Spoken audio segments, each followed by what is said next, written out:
that have become so interesting in the economic and business world, whereby a lot of people are now engaging artificial intelligence as part of their potential application for resource development, business support, and other interesting packages. So, but let's take a view of what all this is all about, because in recent time, artificial intelligence has become a more or less an issue whereby nobody is taking it for granted. No doubt about the notion that AI's impact on businesses and employment is a great awakening in recent times. Unfortunately, the fear that AI is going to take our jobs has become a pervasive concern in Nigeria and globally, especially with the democratization of artificial intelligence, signaling by the growing popularity of generative AI has only intensified the anxiety surrounding AI-driven job displacement.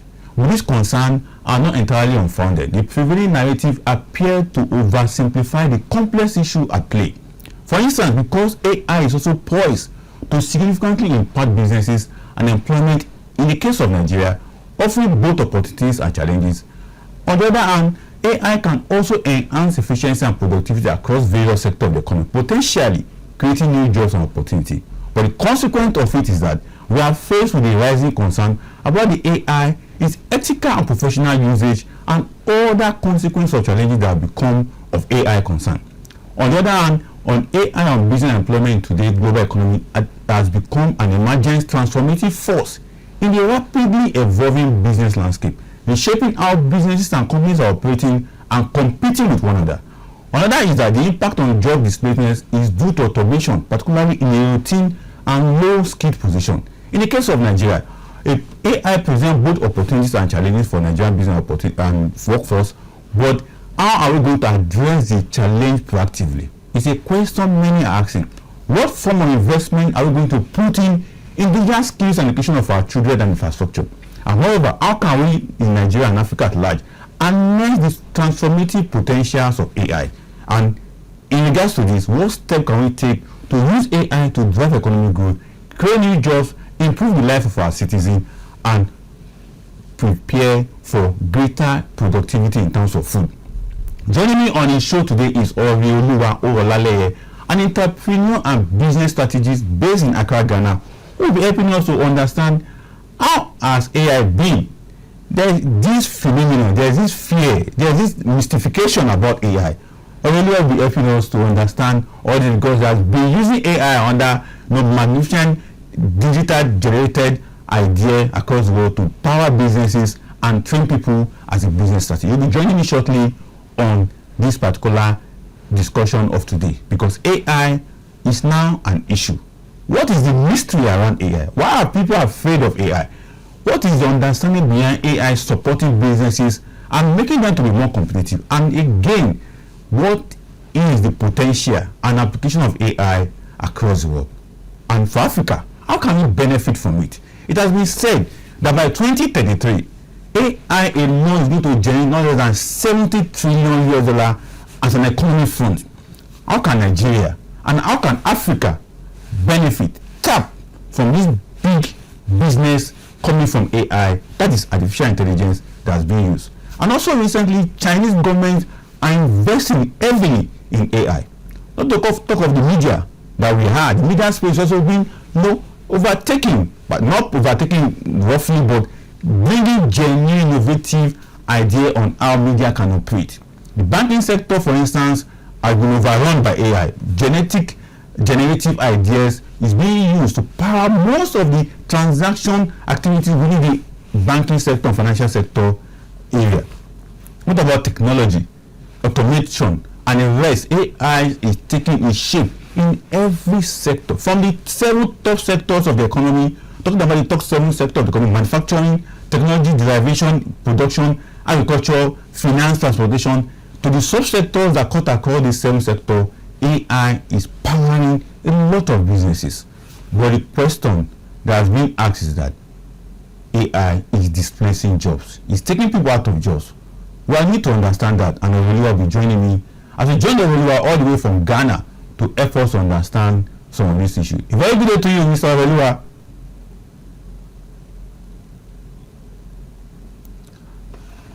Good day to you, sir. Hello, good morning. Okay, it's still morning there in Ghana. So how are you doing, sir? Hello, good morning. Can you hear me, please? Yes, I'm hearing you very well. Okay. Thank you very much for having me on the show today. All right. So let's get straight to the issue.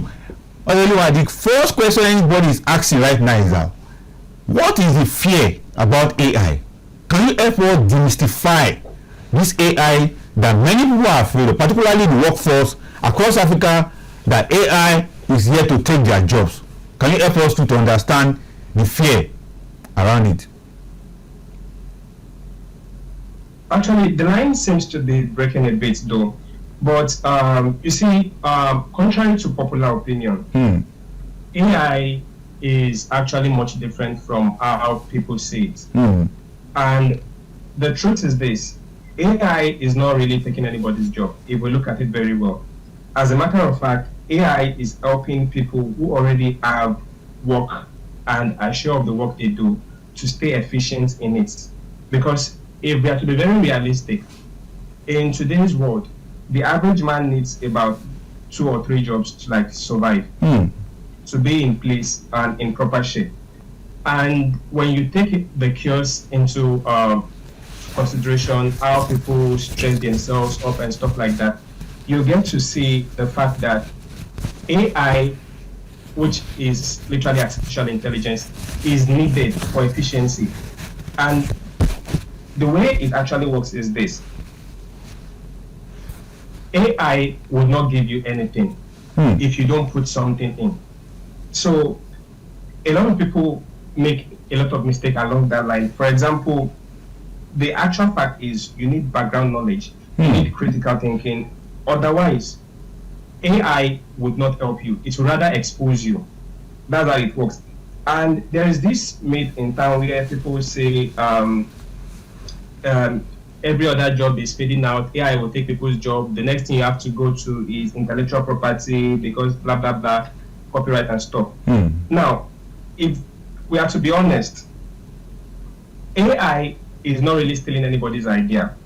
As a matter of fact, AI does not download people's work from thin air and stuff like that. It learns based on what is existent. You said? Go ahead. I can't hear you clearly, please. I said go ahead. I didn't disrupt your thought. Just go ahead with your thoughts, sir. The network is a bit buggy here.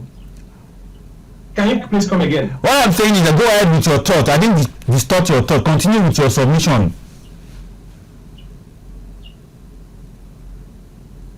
Sorry, I didn't get that clearly. I mean, just go ahead with your thought. There's no distortion on. I'm not asking any other further question. Go ahead with what you have been trying to explain so far. Please, I'm sorry for the glitch. Can you please say that again so I get it clearly? All right. What I'm saying is that you have started with a talk that you're trying to explain and demystify the fear around AI. So just go ahead with that thought.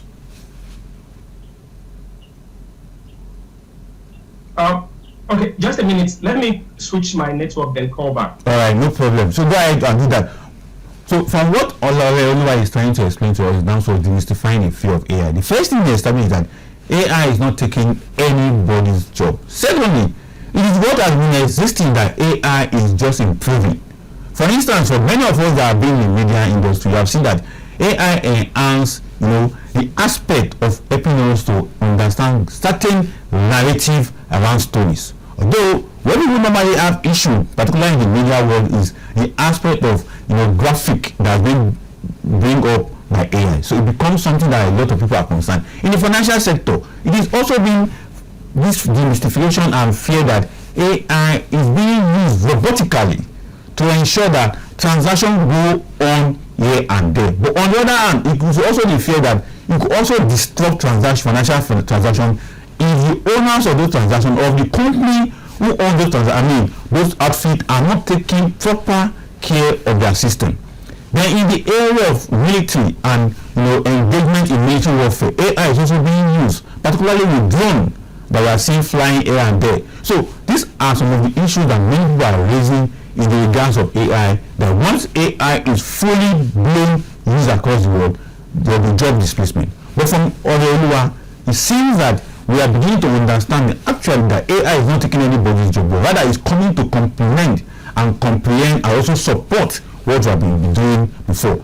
In the area of businesses, we have seen business being automated. Automated in the sense that you don't need to appear all the time at the place to get things done.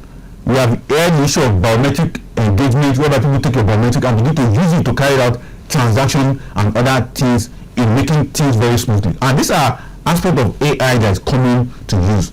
I've heard stories around, the IMF at a particular time did a lot of research around AI and job workforce, and they also identified that AI is very good at this point, but workforce need to adapt to AI. So the issue is that we all need to find a space within the AI ecosystem and adapt it into our workforce. But the fear about it taking up our job or displacing people, we need to go ahead and remove that fear from our heart. But the issue is that it has come, but also come with its own benefit, as well as come with its own potential application in every sector of the economy. Olaleye will be joining me very soon once he's able to take care of his technical aspect of his line and other things, so that I can also engage and understand the potentiality and application of AI. There are different potentials that come with AI. So we'll be joining Oreoluwa shortly as we get to have a very smooth conversation in that regard. So Oreoluwa, are you there?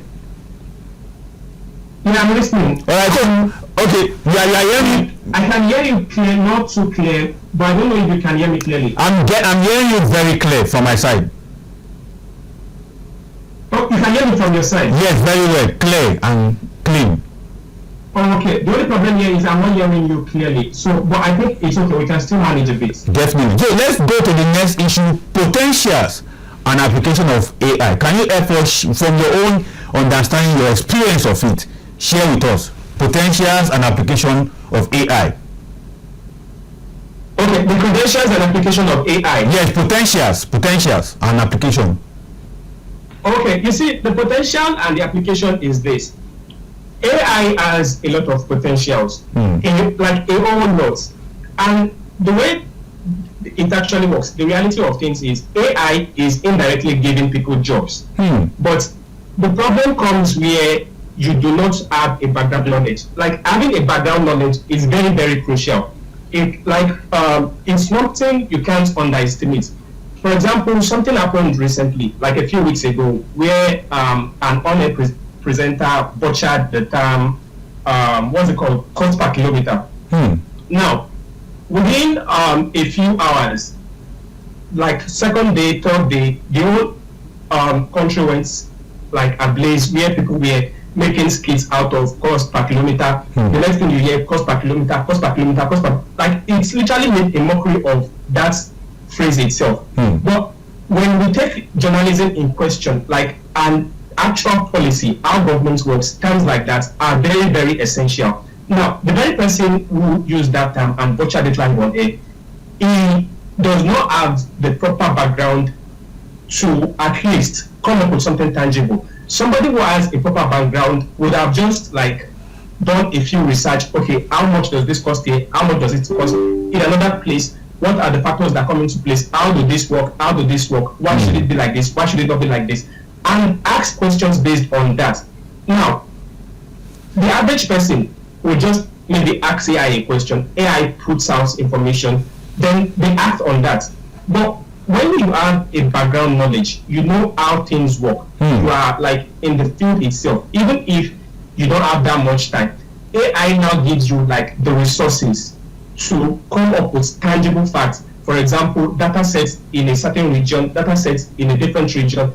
You have all the necessary inputs to make your work better. So the way it actually works is this. The potentials, we can't, if we begin to mention from today to tomorrow, we'll still be on it.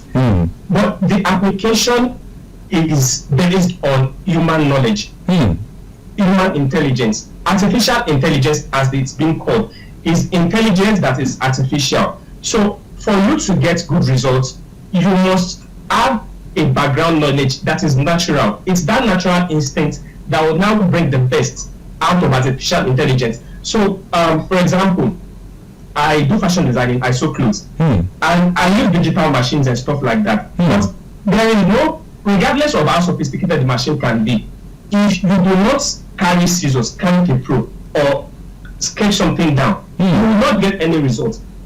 So the results you will always get based on the application of AI is mostly dependent on your own background knowledge as a person. And it even goes to when we say, okay, they are creating robots will take the role of humans and stuff like that.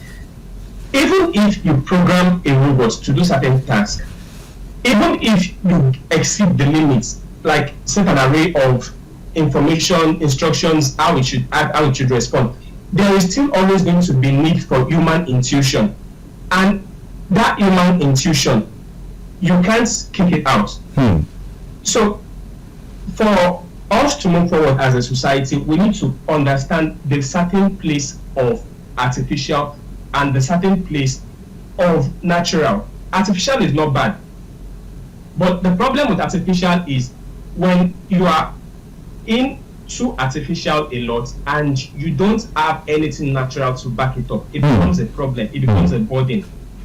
Think of AI as BBL. Sorry, I'm using that kind of term.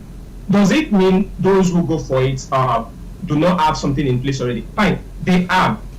But instead of going to the gym to like and stuff like that, they just want quick results. So the quick result, it comes with type effect and stuff like that. Then you can paint a real life scenario to see, like in contrast, how it works. That's the same thing with AI.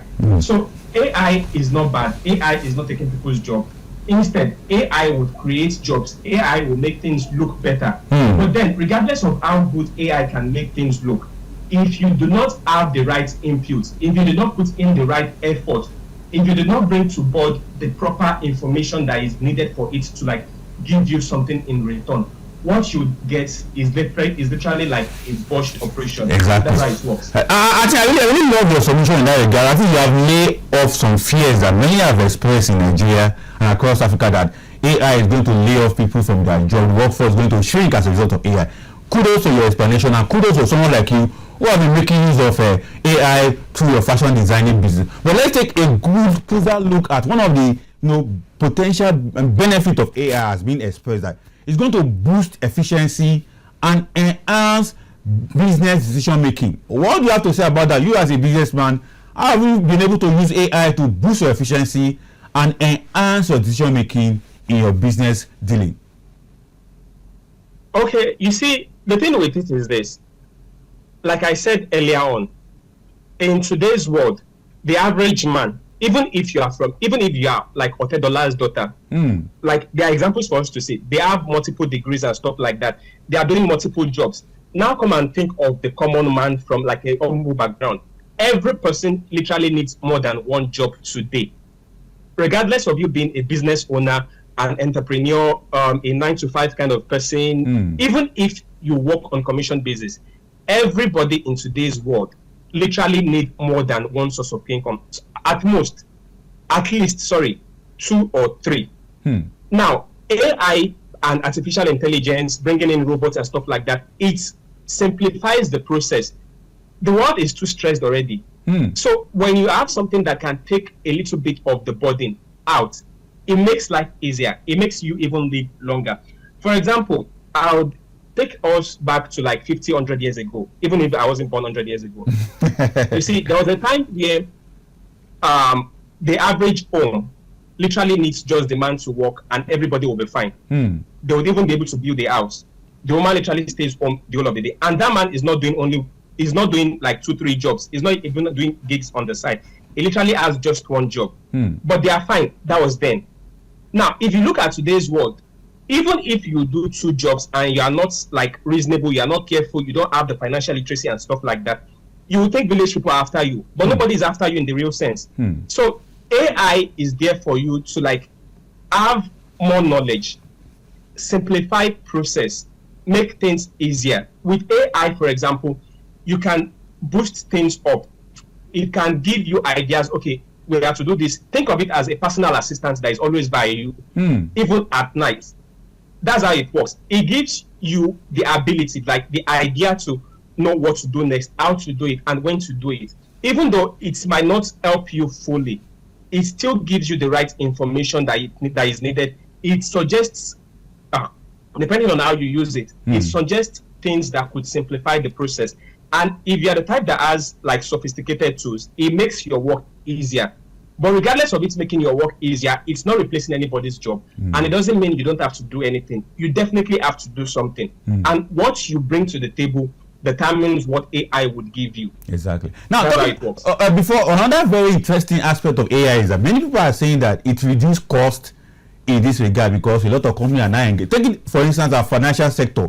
You can see most of them by engaging AI through their robotic transaction system platform. They get used to this by ensuring that it is moving smoothly and it doesn't have much of human interference when it comes to financial transaction through the AI robotic system that have been able to automate it in their system. And they say it has helped them to reduce costs one way or the other. Not just at the financial sector, even industries. Automaking industry are also making use of AI through robotic and the rest of them. But from your own understanding, that reducing cost in that regards, is it sustainable? Because I know AI also, you have to also spend money in doing research and other things to make sure that you are up to date with your AI equipment and machines.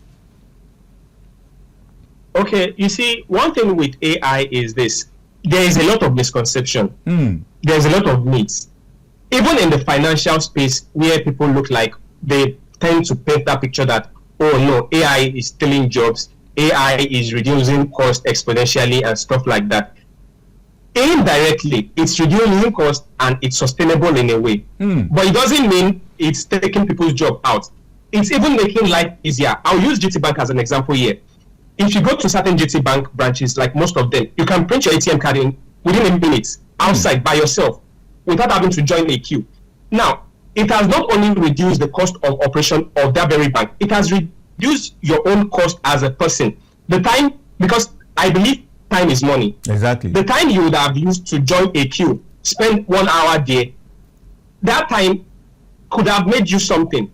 So indirectly, AI is not cutting costs like unreasonable cost. When you look at the way business works, there are some costs that are reasonable. Some costs are not reasonable. Some expenses make sense. You can account for it. Some expenses, they don't make sense. Some expenses are productive. It brings in reward. Some expenses do not bring in any value. So the kind of cost that AI cuts are the ones that are really not needed in the first instance. If there is anything AI would replace, that thing was necessary, like it wasn't needed in the first place. And if you look at the way it works, it's reducing cost of operation in the bank. They are streamlining process and stuff like that. But when we begin to analyze deeper, like go into the root cause, how it works, why it works, it's still somebody's job to make it work. It's still somebody's job to ensure certain things fall in place at the right time. So most of these things, we can't cut it off completely. And the kind of cost AI would reduce are the costs that are not needed to be incurred in the first instance. Exactly. So let's quickly take another very, didactic aspect of it, because by 2033, some few years from now, the AI ecosystem, that means the AI economy market system, is going to be amounting about $70 trillion. But guess what? In this realm of the $70 trillion, Africa, we don't even know where our stand will be. But my question is that how can we invest in our education infrastructure so that this 70 trillion in 2033, Africa, Nigeria can also be part of this AI eco market system? We can't just leave everything for the developed world to be doing, because we also have to partake in it. So what would be your advice on how we can also be on the standby to enjoy these trillions of dollars that will be coming out of AI by 2033? Okay, thank you very much for that question. It's a very important one. You see, one good thing about the present administration, that's the Tinubu-led administration, is the fact that it's as foresight. They think ahead. Now, if you look at 4 weeks ago, even 2 weeks ago, you could not make payments with your Nigerian bank cards. Right now, as I speak, they are working already. You can make international transaction with your Nigerian card. That is like the resource, like the effect of reform, live in action. Now, if you take it deeper, how are we going to benefit from AI 10 years from now, 20 years from now? That is if the process is not being disrupted, because in Africa, we don't follow up on things. Now, if you look at the educational sector, a lot of reforms are going on. this government is like much more focused on technical education. You can fact check that. They are making more people go into like technical stuff like that, learning basics. And these basics they are learning, the way it works, it gives you natural instincts, like it builds natural talents. The previous curriculum we've been using as like up to date focuses much more on theoretical aspects, things that do not really count in real life. But with this administration tilted towards technical stuff like that, technical skills, we begin to build a generation that is productive. And a generation that is productive will make good use of AI. That is how it works. And when we make good use of it, we too can have something to export. Exactly. So let's, before I let you go, because you have some few minutes on you so that we can free you for your other engagement. Now, one critical aspect of AI is the ethical and professional usage of it. A lot of people have raised questions about the ethical, stealing data, making a public, private data so open and the rest of them. But from your own understanding, as someone who have been using AI for your business creativity and the rest of them, the ethical aspect is a concern. Where will the government come in with a friendly AI regulation so that we muzzle it out of our system, but we make an opportunity for it to be more friendly, more usage, as well as ensuring that the ethical problem that it has been raised around AI will not become a concern? So what kind of regulatory framework do you expect the government to put in place? Okay, you see, in terms of regulatory procedures, the government already has a lot to cover that. And the fact that people think AI steals people's job is very, very funny. I laugh whenever I hear it most of the time. Because in real world, I'm saying this not from the a perspective of somebody who does not have intellectual stuff like people can steal. I'm saying this from the perspective of somebody who values intellectual property. I write books, I write songs, I take royalty from those things, and I know what it feels like when it is being stolen, like when someone steals those things, or when someone tries to take advantage unduly. Now, the actual thing is this: AI itself, even ChatGPT. If you look at Grok, you look at DeepSeek, mention any of them, they have rules that govern the kind of information they take. And as a web developer, there are certain way you can frame your website at which no bots can take or spy on data from it.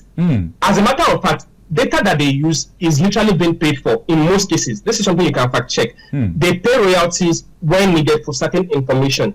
So it's not as if it is stealing anything. The main problem is humans. You can't just blame computers or say a robot is doing this. It's just like an AC, for example. You have an air conditioner. You are blaming the air conditioner that the air conditioner is too cold. Who switched it on? Who increased the temperature? Who is reducing the temperature? The human behind the system is the person you should blame. AI is not bad, but what are you using AI for? That is the major question. And why are you using it for what you are using it for? So AI as a tool and ethics in question is not something we have to blame on technology. You blame humans. If the humans that handle it have a good standing, you will never get a bad result from it. But when there is somebody who has an unethical stance, then dangers abound. It's just like the cost per kilometer stuff that literally almost ruined that phrase itself. All right, Oreoluwa, I need to thank you very much for coming on the show today. I think your submissions are quite instructive, and I knew many of our viewers at least have grabbed one or two things.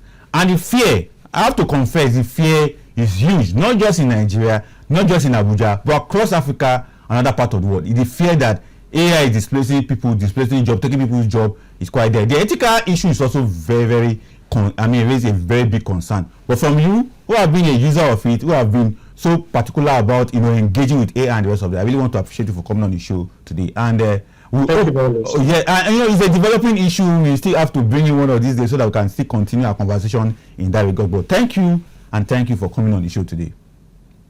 Thank you very much. I didn't even ask you, how is Accra? Is it raining heavily? Oh, Accra is fine today. All right. The weather is also good. All right. Take care of yourself. You too. All right. So I've been speaking with Oreoluwa Olaleye.